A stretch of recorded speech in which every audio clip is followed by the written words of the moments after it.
Hello everyone, मैं अनिल कुमार सिंह स्वागत करता हूं आपका विश्व भारती क्लासेस में। आज गांधी जी पर ये मेरा दूसरा वीडियो है। पहला वीडियो शायद आपने देख लिया हो। पहले वीडियो में मैंने एक तरफ जहां गांधी जी के जीवन के संदर्भ में कुछ सामान्य और महत्वपूर्ण जानकारियां दी थी, वहीं गांधी जी के चरित्र पर भी मैंने थोड़ा सा रोशनी डालने का प्रयास किया था। इन बातों के अलावा मैंने 10 क्वेश्चन आपके सामने रखे थे और 10 क्वेश्चन का आंसर बताने के साथ ही चारों जो ऑप्शन होते हैं आपके ऑब्जेक्टिव क्वेश्चन में, उनके विषय में भी मैंने बताने का काम किया था।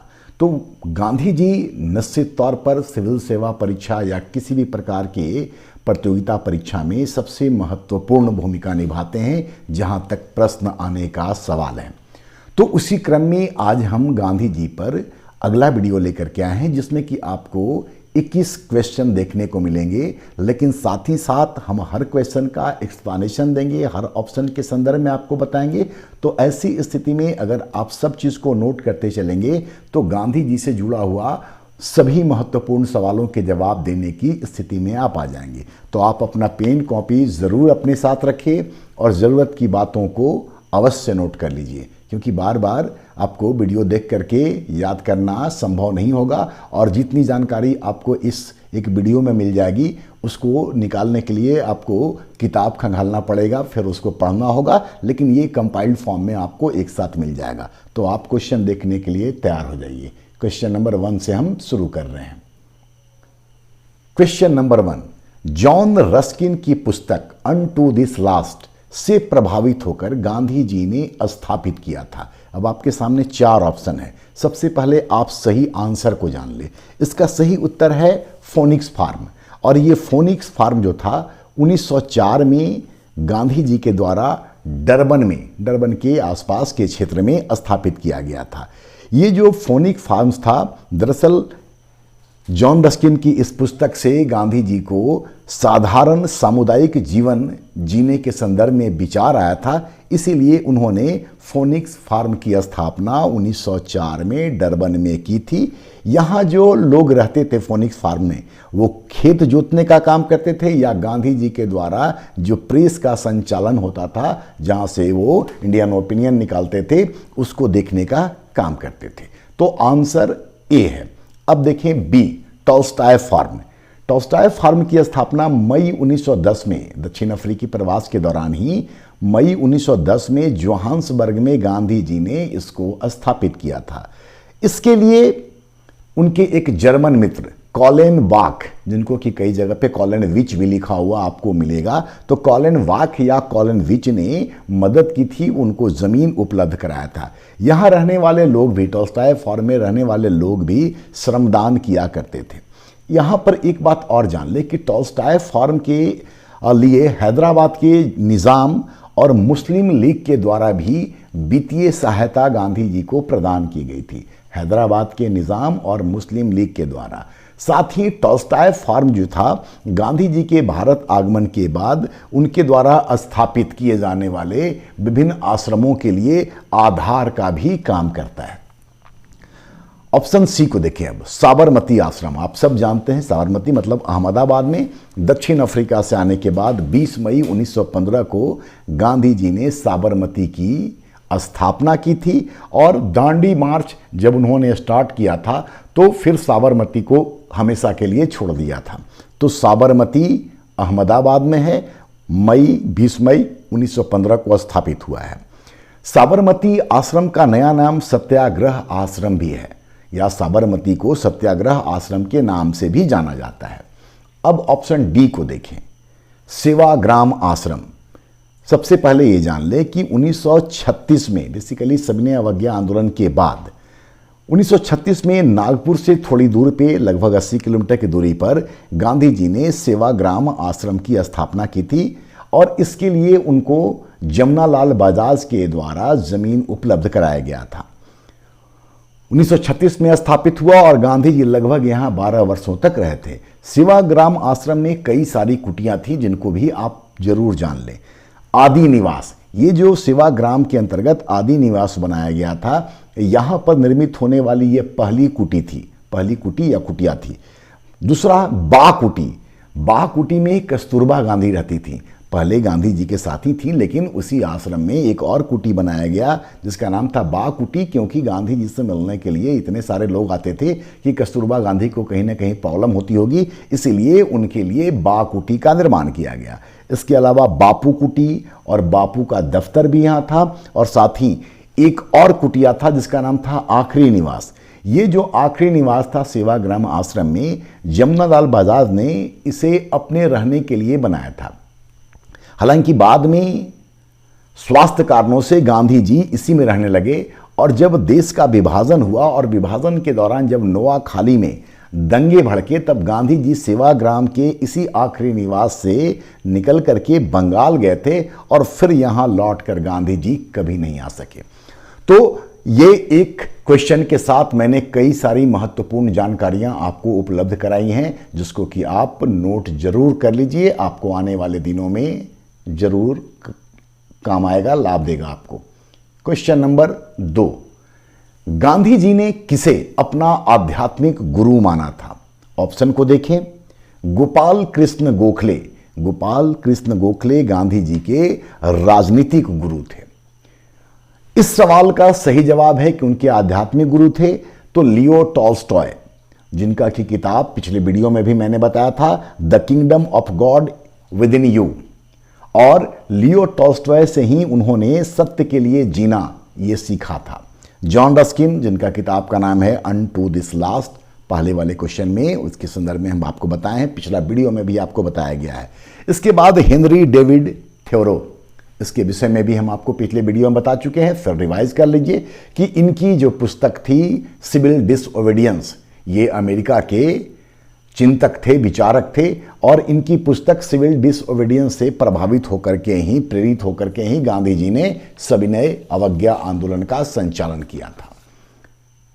क्वेश्चन नंबर 3, गांधी जी ने अपनी आत्मकथा में किसे हिमालय की तरह कहा है? इनकी आत्मकथा पर हम पिछला वीडियो में सारा कुछ बता चुके हैं कि कैसे कैसे इसका संकलन किया गया, कहाँ ये लिखा जाता था, तो वो चीज़ आप वहाँ देखेंगे तो आपको याद हो जाएगा, क्योंकि उसी चीज़ को हम दोहराएंगे तो फिर वीडियो लंबा होने लगेगा। खैर, गांधी जी ने अपनी आत्मकथा में किसे हिमालय की तरह कहा था? सबसे पहले सही उत्तर जान ले। सही उत्तर है फिरोज शाह मेहता। फिरोज शाह मेहता को उन्होंने हिमालय की तरह कहा था, जबकि लोकमान्य तिलक को उन्होंने सागर की तरह माना था, और गोपाल कृष्ण गोखले को गंगा के समान माना था।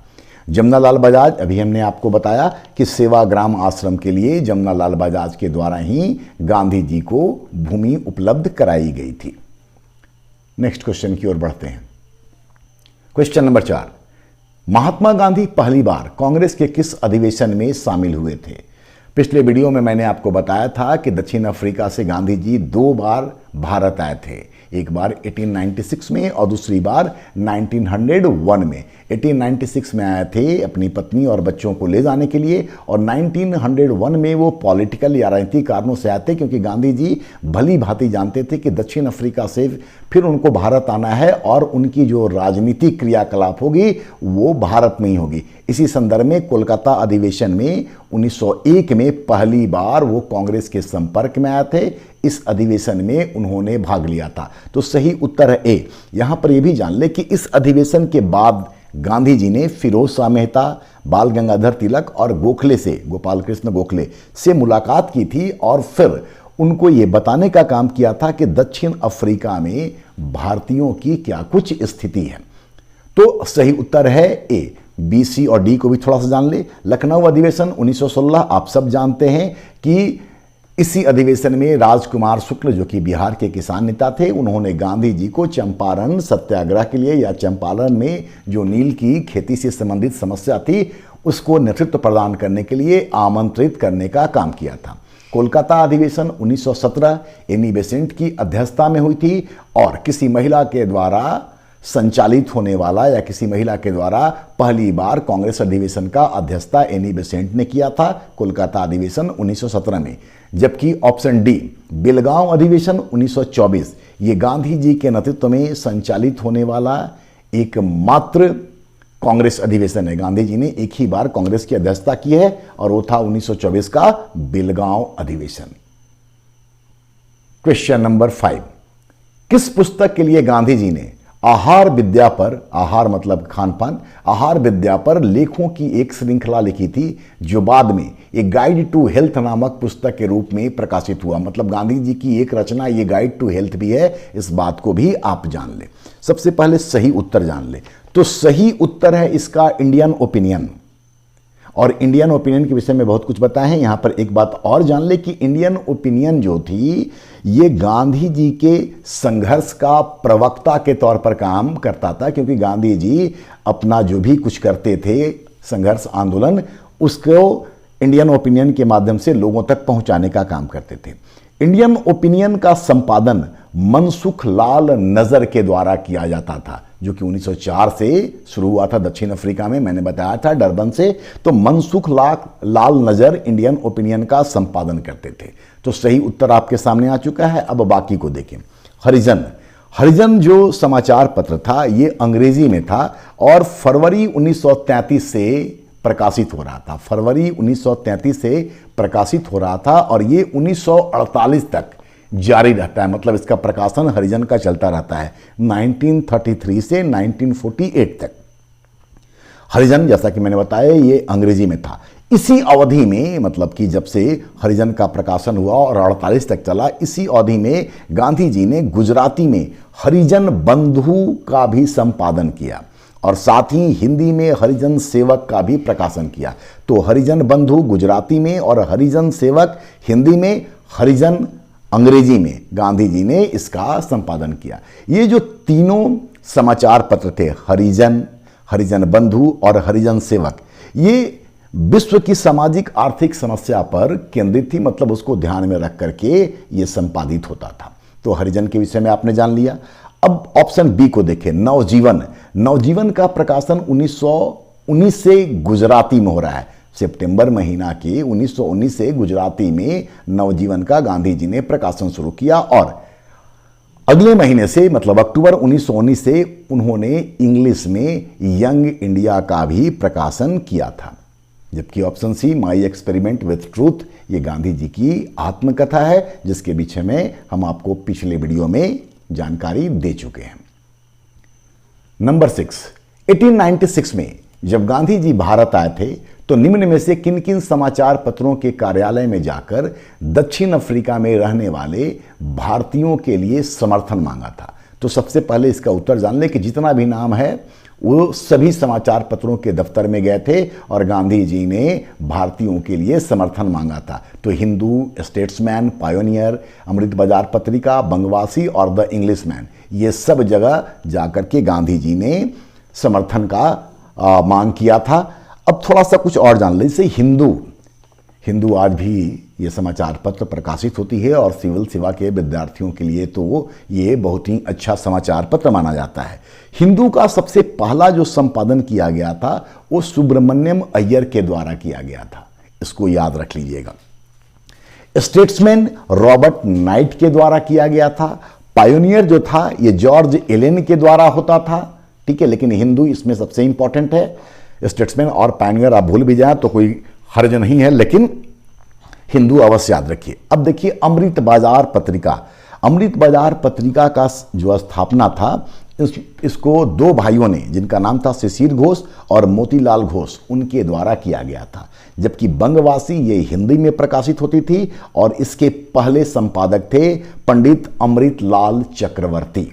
तो बाकी के विषय में ही बता दिया। इंग्लिशमैन बहुत इंपॉर्टेंट नहीं है तो उसको रहने दीजिए, अनावश्यक बोझ अपने ऊपर मत बनाइए। यहाँ पर एक बात और जान लीजिए, जब गांधी जी समर्थन मांगने के लिए इन समाचार पत्रों के दफ्तर में गए थे तो हिंदू ने उनके विचारों को सराहा था, जबकि स्टेट्समैन और इंग्लिशमैन ने उनका साक्षात्कार, मतलब उनका इंटरव्यू प्रकाशित करने का भी काम किया था।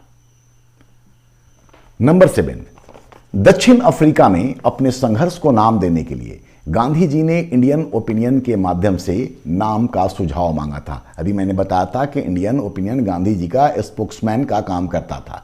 तो दक्षिण अफ्रीका में जो संघर्ष कर रहे थे उस संघर्ष को क्या नाम दिया जाए, इसके लिए उन्होंने इंडियन ओपिनियन में लोगों से राय मांगी। इसके बाद बहुत लोगों ने अपनी अपनी राय दी, जिसमें से एक नाम आया उनके सामने, सदाग्रह।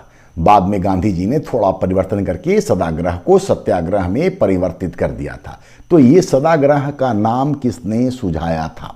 ऑप्शन को देख लें। मनसुख लाल नजर, अभी हमने आपको बताया था कि इंडियन ओपिनियन का ये संपादन करते थे। सही उत्तर है इसका मगन लाल गांधी, मतलब ऑप्शन बी, मगन लाल गांधी। तो सही उत्तर सामने आ गया। अब तीसरा नाम देखें, चिमनलाल सीतलवाड़। चिमनलाल सीतलवाड़ को आप इस तरीके से याद करें कि जालियांवाला बाग हत्याकांड के बाद उसकी जांच के लिए हंटर आयोग का गठन किया गया था। हंटर आयोग में 8 सदस्य थे। उन 8 में से 3 भारतीयों को भी शामिल किया गया था। उन 3 भारतीयों में चिमनलाल सीतलवाड़ भी एक थे। तो चिमनलाल सीतलवाड़ का संबंध रहा है हंटर आयोग के सदस्यों में से एक। चिमनलाल सीतलवाड़ के अलावा 2 और जो भारतीय थे उनका नाम था सुल्तान अहमद और जगत नारायण। जबकि गोपाल कृष्ण गोखले, आप जान रहे हैं, उनके राजनीतिक गुरु हैं। और यहां पर एक बात और कि गोपाल कृष्ण गोखले 1911-12 में जब दक्षिण अफ्रीका में ही गांधी जी थे, तो गोखले वहां गए थे 1911-12 में।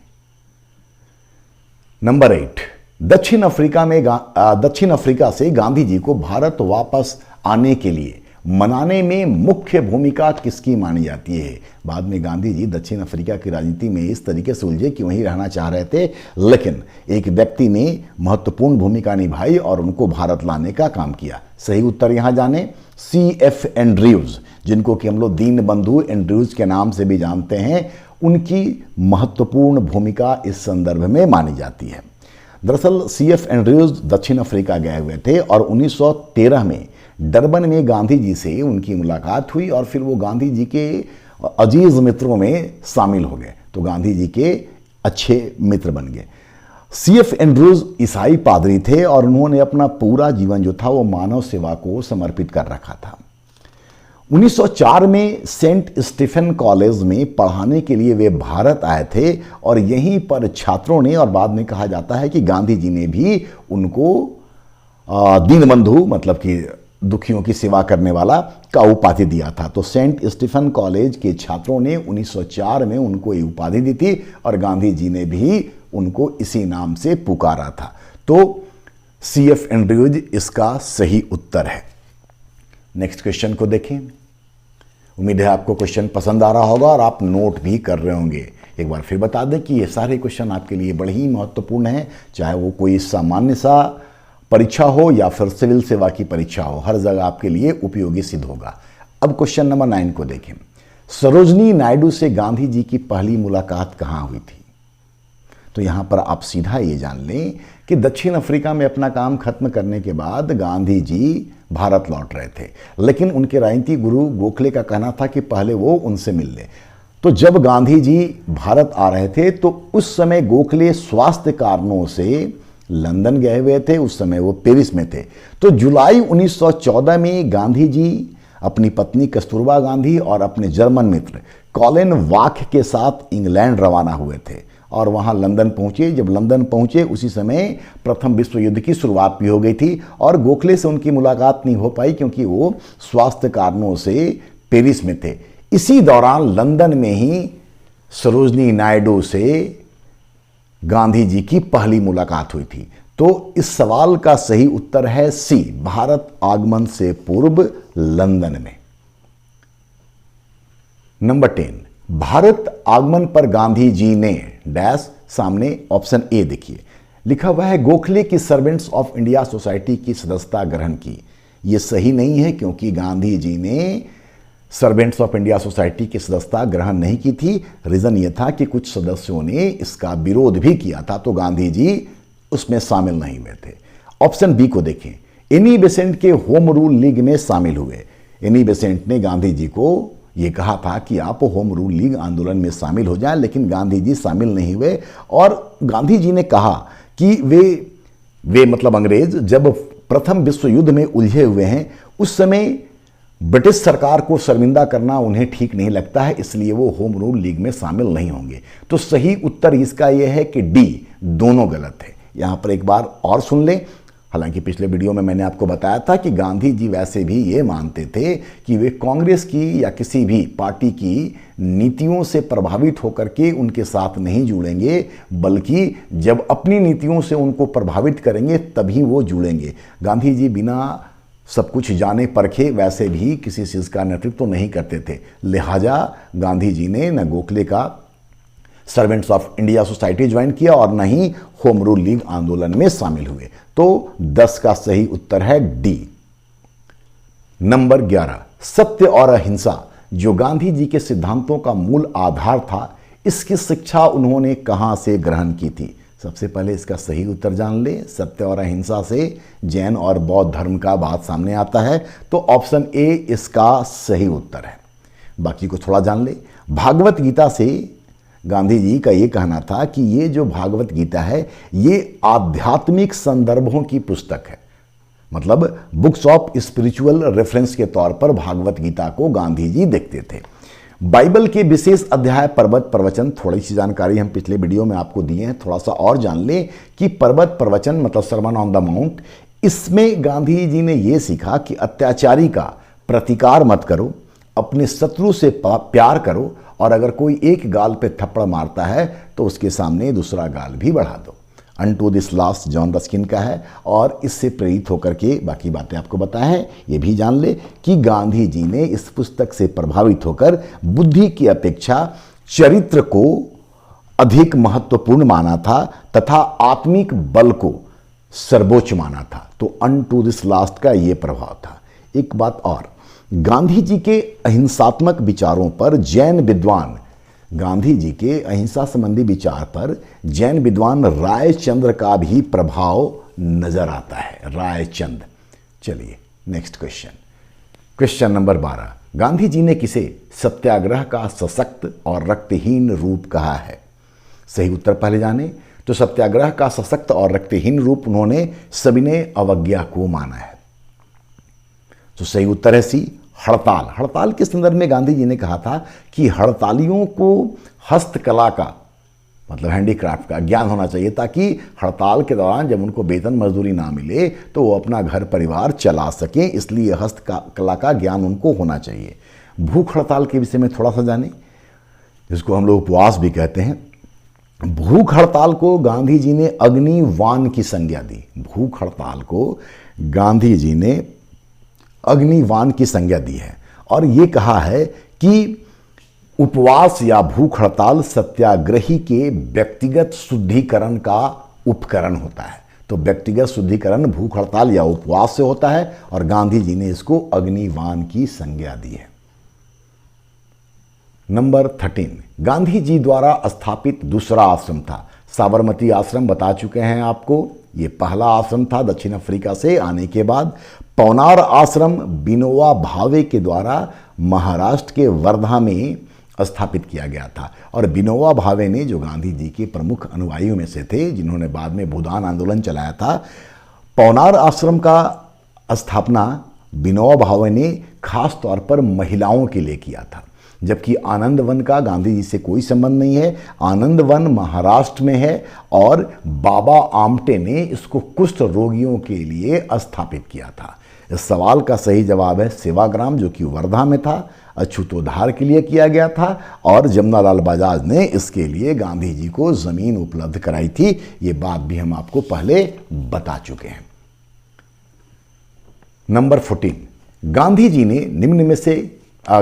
के लिए निम्न में से किसने महात्मा शब्द का प्रयोग नहीं किया था? सबसे पहले तो ये जान ले कि सामान्य तौर पर यह मान्यता है कि महात्मा गांधी को महात्मा की उपाधि गुरुदेव रविन्द्रनाथ टैगोर ने दी थी। अगर एक पूछा जाए तो आप रविन्द्रनाथ टैगोर ही आंसर करेंगे, लेकिन कभी ऐसी स्थिति आ जाए कि उनके लिए महात्मा शब्द का और प्रयोग किन लोगों ने किया है तो उसका भी आपको यहां जवाब मिल जाएगा। तो सबसे पहले कि महात्मा शब्द का प्रयोग नहीं किया, तो नहीं करने वाले में है जमनालाल बजाज, ठीक है, जिनके विषय में हम आपको जानकारी दे चुके हैं।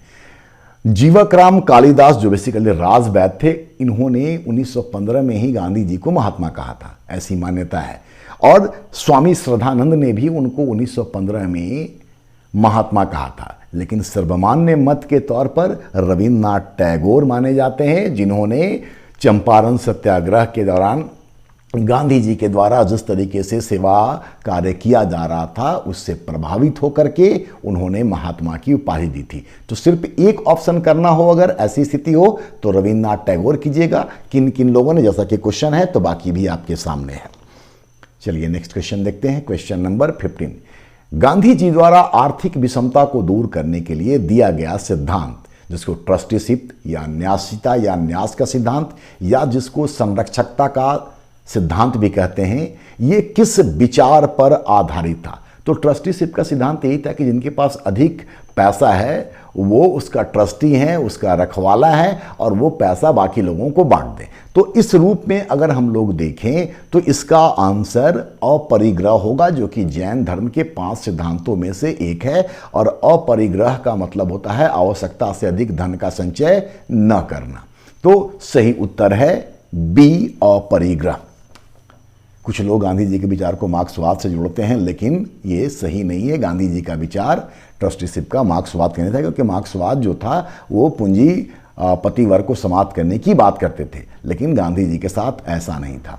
ठीक है, चलिए नेक्स्ट क्वेश्चन देखते हैं। क्वेश्चन नंबर 16, रॉलेट एक्ट के विरोध में गांधी जी ने 24 फरवरी 1919 को, तो क्वेश्चन में ही आंसर है कि सत्याग्रह सभा का गठन कब किया था, तो वो डेट सामने है।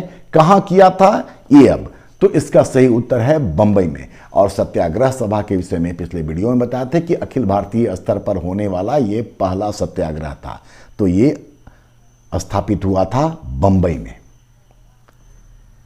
नंबर 17, चंपारण सत्याग्रह के दौरान किसकी अध्यक्षता में चंपारण कृषि समिति, चंपारण एग्रेरियन कमेटी का गठन किया गया था, जिसके की एक सदस्य गांधी जी भी थे? सबसे पहले सही उत्तर जान लीजिए। तो सही उत्तर है सी, FG सलाई। FG सलाई इस सवाल का सही जवाब है। बाकी लोगों के विषय में जान ले। जूडिथ ब्राउन, इन्होंने एक पुस्तक लिखी है जिसका कि नाम है Gandhi prisoner of hope, Gandhi prisoner of hope. और इसमें गांधी जी के व्यक्तित्व के विषय में, उनके विषय में और कई सारी जानकारियां जूडिथ ब्राउन ने उपलब्ध कराया है। ऑप्शन बी, एडवर्ड गैट, ये जब गांधी जी चंपारण आए थे तो ये लेफ्टिनेंट गवर्नर थे बिहार के, एडवर्ड गैट। जबकि LM मोर्सहेड ये चंपारण के कमिश्नर थे, और चंपारण के कमिश्नर मोर्सहेड को गांधी जी ने पत्र लिखा था कि वे नील की खेती का अध्ययन करने के लिए यहां आए हैं। तो बाकी ऑप्शन भी आप जान गए हैं। अब नेक्स्ट क्वेश्चन 18 नंबर, अहमदाबाद मिल हड़ताल जो 1918 में हुआ, गांधी जी द्वारा मजदूरों के हित में चलाया गया पहला आंदोलन था। तो क्वेश्चन ऐसे भी कि मजदूरों के लिए गांधी जी द्वारा चलाया गया पहला आंदोलन, तो अहमदाबाद मिल हड़ताल 1918 में। यह आंदोलन मूलतः किस लिए चलाया गया था? सही उत्तर देखें, सही उत्तर है डी, प्लेग बोनस जारी रखने के लिए। दरअसल भारतीय मिल मालिक जो थे वो प्लेग जब यहां पर समाप्त हो गई थी तो उन लोगों ने जो पहले बोनस दिया जाता था उसको समाप्त करने का मन बना लिया था, उसको समाप्त करना चाह रहे थे। लेकिन मजदूरों का ये मानना था कि प्रथम विश्व युद्ध के कारण महंगाई बहुत बढ़ गई है, इसलिए बोनस को जारी रखा जाए।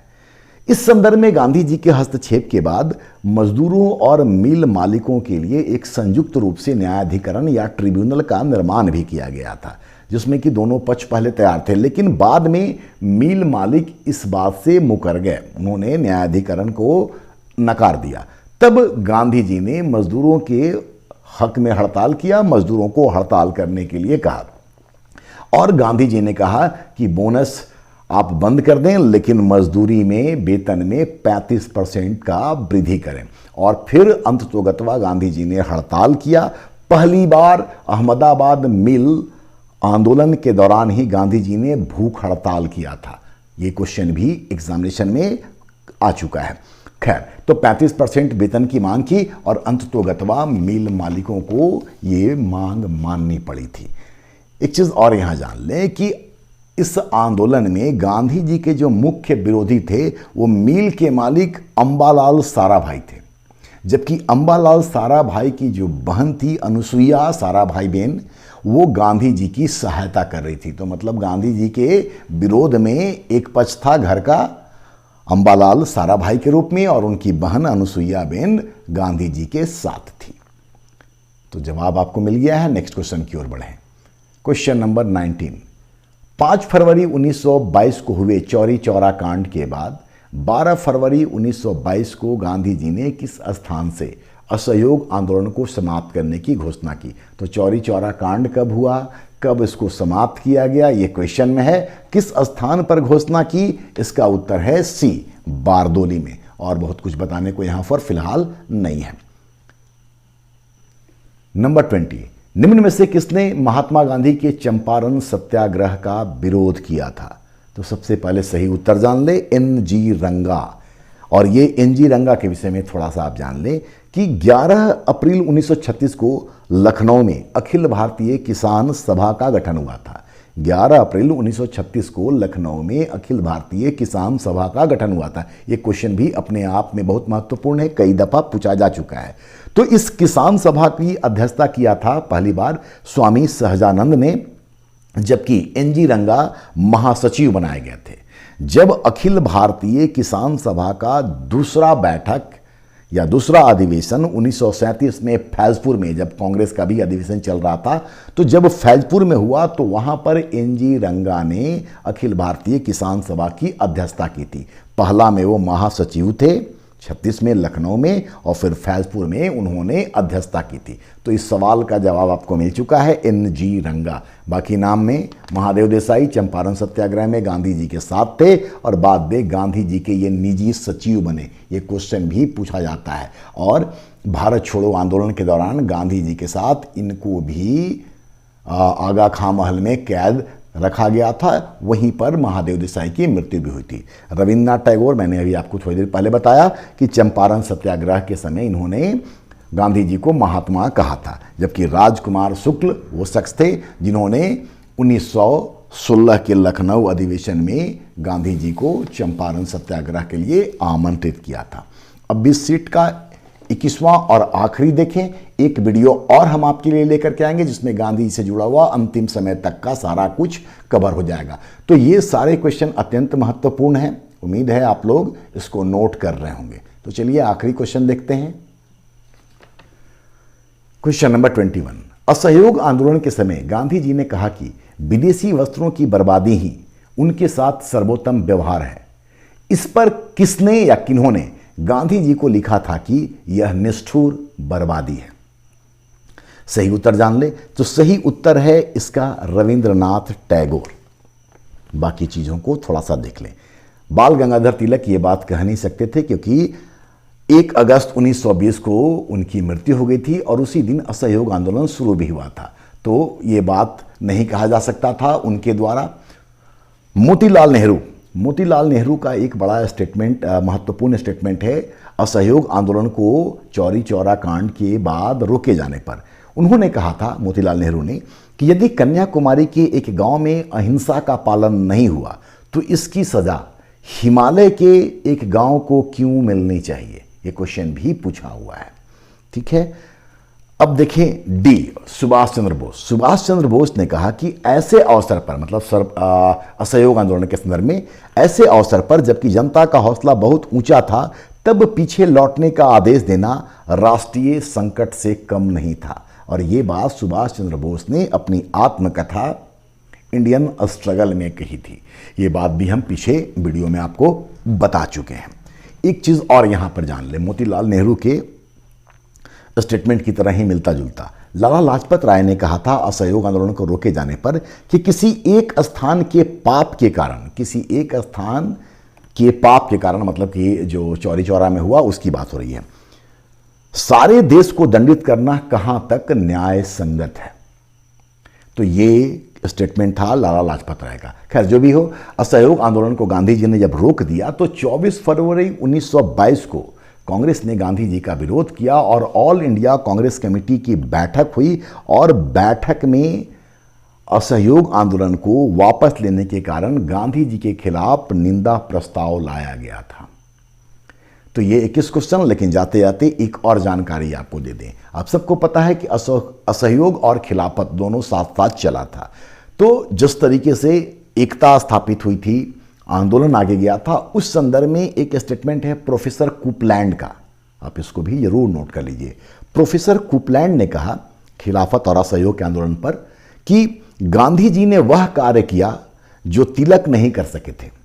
राष्ट्रीय आंदोलन को एक क्रांतिकारी आंदोलन में गांधी जी ने परिवर्तित कर दिया। तो आज के इस वीडियो में यहीं तक। उम्मीद है आपको ये उपयोगी सिद्ध हो रहा होगा, आपको अच्छा लग रहा होगा। अगर आपको अच्छा लग रहा हो तो ज़रूर लाइक कीजिए, कमेंट ज़रूर लिखिए, क्योंकि ये आपका कमेंट मुझे भी ऊर्जावान बनाए रखता है। और इसके अलावा अगर आपने चैनल को सब्सक्राइब नहीं किया है तो सब्सक्राइब कीजिए और अपने दोस्तों के साथ ज़रूर शेयर करने का काम कीजिए, ताकि मेरा भी उत्साहवर्धन होता रहे। धन्यवाद।